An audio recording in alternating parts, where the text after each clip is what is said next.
Want to speak real Spanish from your first lesson? Sign up for your free lifetime account at SpanishPod101.com. Hi everyone, this is Rosa and today we'll be doing the 5 most popular sports. Let's go! Fútbol, soccer.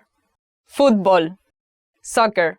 Mucha gente mira partidos de fútbol sin entender qué es un fuera de juego. Many people watch soccer matches without understanding what an offside is. Baloncesto, basketball. Baloncesto, basketball.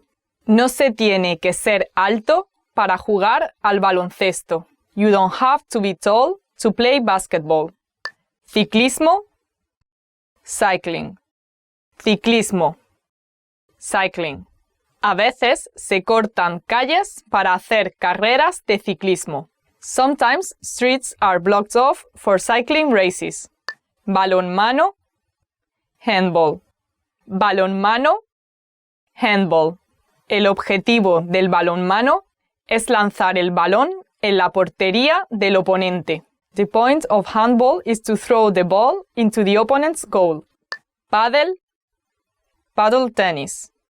Pádel, paddle tennis. Últimamente se ha puesto de moda jugar al pádel. Lately, it has become trendy to play paddle tennis.